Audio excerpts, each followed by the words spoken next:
Rivers, he's the criminal lawyer. Well, who is he? Bruce Rivers, he's the criminal lawyer. And who is he? Bruce Rivers, he's the criminal lawyer. And what he do? And it's gonna react to all the self-snitching.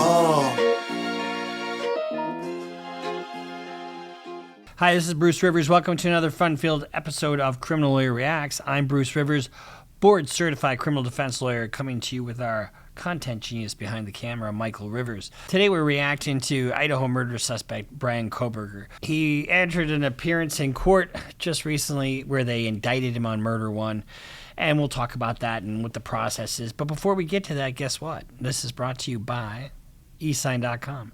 eSign.com is a very effective way to remotely do business. Let's say you're in custody and your family needs to take care of some business because you're Brian Kohberger and you just don't have the wherewithal to be anywhere to sign something in person. So what you do is you just have your father or whoever you want to assign power of attorney email the jail staff there, download the app, you get 3 free signatures a month, and the jail staff will come in, hey Brian, come on down to the pod. They have him e-sign a document, and now you got power of attorney. And it's easy to remotely do business with eSign.com. Because if it's not eSign, no one signs. Okay, so here's the deal. He was scheduled, when I say he, I mean Brian Kohberger. Now let's just recap it a little bit. Remember, he's the one that killed those 4 college students in Idaho? Brutally killed them and left his DNA there, and they figured out his car was there. Brian Kohberger was supposed to be in court to have a preliminary hearing. What is a preliminary hearing? A preliminary hearing is a hearing that, Minnesota doesn't have that, but a lot of states have preliminary hearings where the state has to establish probable cause. It's a very low standard, but they have to put on some evidence. They don't have to put on all the evidence, but they have to put some evidence on. And a lot of times it's just pro forma. It's a way for the defense to kind of get access to some discovery early on, and you get a chance to question witnesses. Well, what they did instead, they were scheduled for a preliminary hearing. They indicted him on murder one instead. In other words, they took their case to the grand jury. It's between 18 and 23 people. It's a secret process. And the grand jury decides whether there's probable cause. Probable cause just means it's slightly more true than not true. So let's take a look at the indictment. So count 1 is burglary. And burglary is defined as entering a dwelling with the intention to commit a crime therein. And in this case, the crime is murder. So it says, count 1, burglary, that the defendant, Brian Kohberger, on or about November 13th, 2022, in Latah County, state of Idaho, did unlawfully enter a residence located at 1122 King Road, Moscow, Idaho, with the intent to commit the felony crime of murder. Well, the murder is really the crime here, but burglary is like, who cares when you're looking at this stuff. Then they indicted him on count 2, murder in the first degree. Count 3, murder in the first degree. Count 4, murder in the first degree. Count 5, murder in the first degree. And each one basically represents each victim. So he's got 4 counts of murder in the first degree, and then 1 count of burglary. So what happens when you get an indictment? Well, you have to have an initial appearance, and that's where you enter your guilty or not guilty phase, or plea. And so when in this case they didn't enter a guilty, they did what they call a silent plea. That means you don't take a position on it one way or the other. So when you do that, you're not saying you're guilty, you're not saying you're not guilty, and the judge has to enter a not guilty. Let's just take a look and see what happened here in court. But you're not required to testify because you also have a right of silence. That right is protected under the Idaho and federal constitutions. So you have the Fifth Amendment right against self-incrimination. You all know that. And so what he's saying is while you're in court here, you can't be compelled to testify. You remain silent throughout these court proceedings, and that can't be held against you in any way. What you do need to remember, though, is that anything you do say, other than to your lawyers, could be used against you in a later court proceeding. Do you understand that?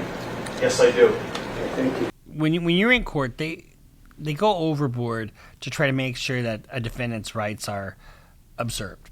And there's a reason behind that. People sometimes get pissed off, especially if they're victims of a crime, that, they don't, consider the victims, blah, blah, blah.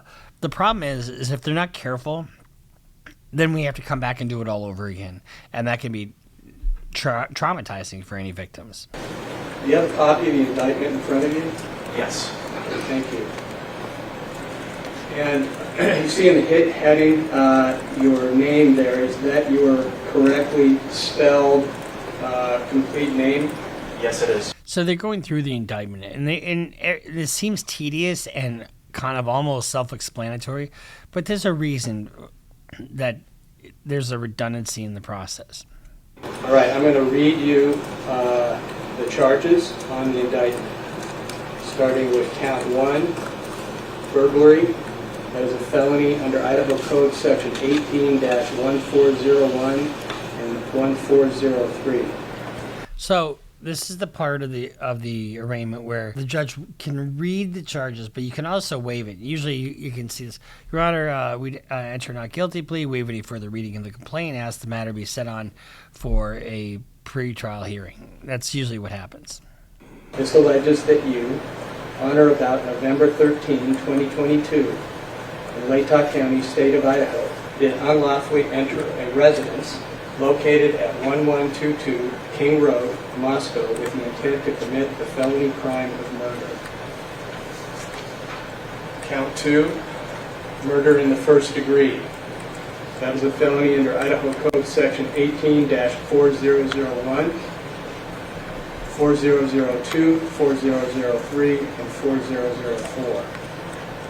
This alleges that you, on or about November 13, 2022, in Latah County, state of Idaho, did willfully, unlawfully, deliberately, with premeditation and with malice aforethought, kill and murder Madison Mogan, a human being, by stabbing Madison Mogan, from which she died.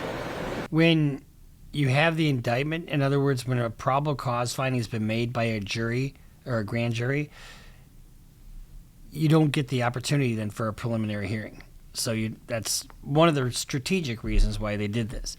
But in some states, like Minnesota, in other states, in order to be charged with murder 1, you have to be indicted by a grand jury.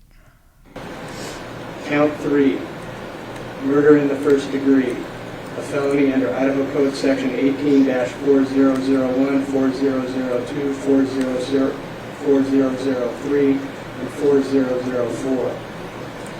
This alleges that you, on or about November 13, 2022, in Latah County, state of Idaho, did willfully, unlawfully, deliberately, with premeditation and with malice aforethought, kill and murder Kayla Gonsalves, a human...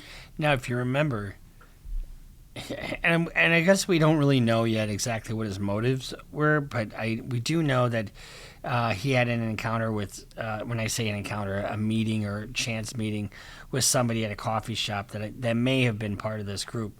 But we really don't know what his ultimate motive was. We do know that he was a PhD candidate in a criminology type of curriculum, and he thought he was smarter than everybody else. And he was also on the hook. In other words, he might have been on the verge of getting kicked out. Being by stabbing Kayla Gonsalves, from which she died. Count 4, murder in the first degree. That's a felony under Idaho Code Section 18-4001, 4002, 4003, and 4004. Alleging that you, on or about November 13, 2022, in Latah County, state of Idaho, did willfully, unlawfully... You hear the whimpering in the back of the courtroom? That is, the family. I mean, it's got to be so difficult for them to sit through this and hear their child's name read off in open court because they were brutally murdered for absolutely no fucking reason whatsoever. Deliberately, with premeditation and with malice aforethought, kill and murder Zayna Kernodal. Excuse me. This is hard. I'm sorry. Zayna Kernodal, a human being, by stabbing Zayna Kernodal, from which she died. Count 5, murder in the first degree. This is a felony under Idaho Code Section 18-4001, 4002, 4003, and 4004. This alleges that you, on or about November 13, 2022, in Latah County, state of Idaho, did willfully, unlawfully, deliberately, with premeditation, and with malice aforethought, kill and murder Ethan Chapin, a human being, by stabbing Ethan Chapin, from which he died. This is signed on May 16, 2023, by the presiding grand jury. So now I'm going to go to the maximum penalties of each charge, starting with count 1. So, and the reason that they do this is because you have a constitutional right to know what you're being charged with and what the possible penalties are. Burglary, minimum 1 year, in up to 10 years in imprisonment, fine of up to $50,000 or both fine and imprisonment, restitution for the victim's economic losses resulting from the crime. For counts 2, 3, 4, and 5, murder in the first degree, maximum penalties, life in prison, or the death penalty. Fine of up to $50,000 for both fine and life in prison or the death penalty. Restitution for the victim's economic losses resulting from the crime. Also, additional fine of up to $5,000 to be paid directly to the victim's families. If you are found guilty or plead guilty on each charge, and the maximum sentences are imposed consecutively, that means one right after the other, you could be facing 10 years in prison, followed by 4 consecutive life sentences or death penalties. Anytime you have more than one victim, a court typically sentences each victim consecutively because they have to be accounted for according to the law. So even though it might be one single course of conduct, if you have 4 victims who are specifically assaulted, murdered, or whatever, they have to be taken into account, and judges typically sentence them consecutively versus concurrently. Consecutive means one after the other. Concurrently means you do them both at the same time. Fines of up to $200,000 and $20,000 to be paid directly to the families with any restitution resulting from the crimes.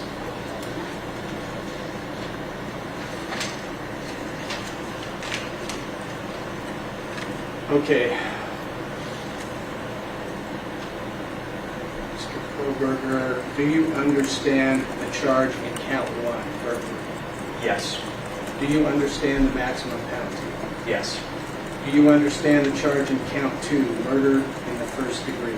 Yes. Do you understand the maximum penalty? Yes. Do you understand the charge in count 3, murder in the... Meanwhile, you're sitting next to a guy who just murdered 4 people. 4 people. Hard. That's just hard to wrap your head around. So if you're... And there appears to be no real motive. Now, keep in mind, he's presumed innocent, okay? And we don't have to do that here because, well, what are we doing? We're waxing philosophic. We're not in a court of law. So just because you're on my program and I'm doing this kind of crap, or our program, because I have to take into account our content genius, it doesn't mean that you get the presumption of innocence. However, this is a circumstantial case, and they have some really, really excellent police work that they did in this case. But we'll see what happens. Do you understand the maximum penalty? Yes. Do you understand the charge in count 5, murder in the Yes. first degree? Do you understand the maximum penalty? Yes. Okay, Ms. Taylor, is Mr. Kohberger prepared to plead to these charges? Your Honor, we will be standing silent. Okay, because Now, that's not super common. I mean, maybe it's super common in Idaho, but when you say we're standing silent, well, the judge is forced to enter your not guilty plea. So, but I don't know what the benefit of that is. Maybe it's your client, doesn't want to speak, or you just don't want to be out there as saying someone's not guilty when you are, looking at such a serious case. I just don't know. I've been doing this 25 years, and I've never entered a silent plea. Mr. Kohberger is standing silent. I'm going to enter not guilty pleas on each charge. Counts 1, 2, 3, 4, and 5. Now, at this juncture, the state has 60 days to give notice of intention to seek the death penalty. And Mr. Kohberger has a constitutional and statutory right to a speedy trial. So you just heard the judge talk about capital murder and what they needed to show, or not, that the state has 60 days to give notice. Remember we saw that in Mellie, that they tried to get around the notice requirement and say that the state didn't give them notice to try to get death penalty off the table. In this case, the state's got 60 days to give notice. And then it usually has to be an aggravating factor. And believe me, in this case, there are aggravating factors. At the time the murder was committed, the defendant also committed another murder. So you've got 4 murders together. The defendant knowingly created a risk of death to many persons. That's what we have here. The murder was committed for money. No, we don't have that. The murder was especially heinous, atrocious, or cruel, manifesting exceptional depravity. Probably, maybe not. The murder or circumstances surrounding the commission, the defendant exhibit utter disregard for human life. Definitely, that would be the case. The murder was committed in the perpetration or attempted to perpetrate arson, rape, robbery, blah, blah, blah, other crimes. So anyway, so it just suffice it to say there's got to be some aggravating circumstances.